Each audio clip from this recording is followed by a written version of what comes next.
écoutez, moi je suis venu soutenir un ami. Je connais Thierry Solère depuis que nous avons siégé ensemble sur les bancs de l'Assemblée. Thierry est un ami, je viens soutenir un ami. C'est la moindre des choses du point de vue personnel. Ce que Thierry Solère propose est évidemment quelque chose d'intéressant pour le gouvernement que je dirige et pour la majorité que j'essaie de rassembler demain. C'est donc sans aucune hésitation que je viens à Boulogne-Billancourt soutenir un ami qui sera un remarquable député.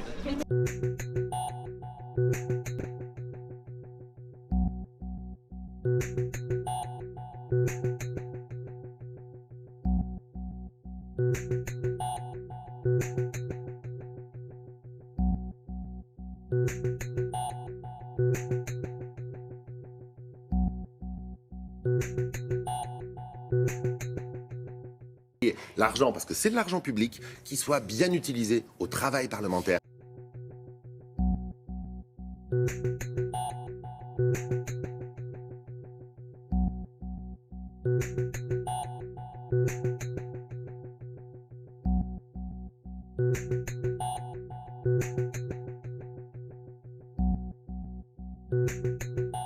L'exemplarité, il faut que ça cesse d'être uniquement des mots et que ça soit des actes. Il faut faire la transparence aujourd'hui dans toutes les structures publiques parce que les gens n'acceptent plus de voir leurs impôts qui montent et les gens, eux, utiliser l'argent public sans contrainte.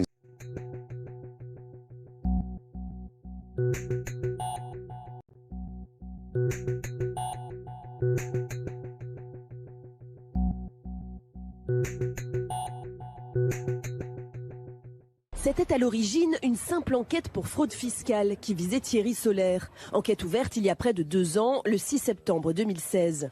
Mais au fur et à mesure des investigations, elle a été élargie aux chefs de trafic d'influence, corruption, abus de biens sociaux et financement illicite de dépenses électorales. Le député, ancien questeur de l'Assemblée nationale, est soupçonné de s'être servi de sa position pour favoriser des entreprises pour lesquelles il travaillait. Les enquêteurs le soupçonnent également d'être à l'origine d'un emploi fictif. Il avait embauché en tant qu'assistante parlementaire l'épouse de l'un de ses anciens employeurs. Enfin, Thierry Solère aurait reçu plusieurs prêts d'un de ses proches pour plus d'1 million d'euros non déclarés au fisc.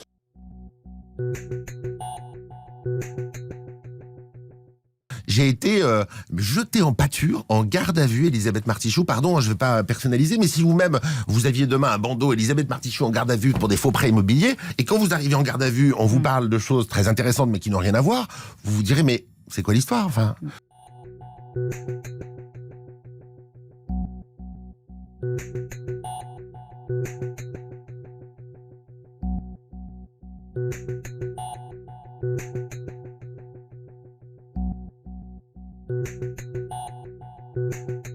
L'exemplarité, c'est des mots dont on se gargarise régulièrement. L'exemplarité, ça doit plus être des mots. Et que, parce qu'on manie de l'argent public, qu'on prenne des mesures pour que la totale transparence ait lieu. Il faut que des sanctions soient très lourdes et qu'on sorte de la vie politique, à droite comme à gauche, tous ceux qui ont fait des délits et qui n'ont pas respecté la loi.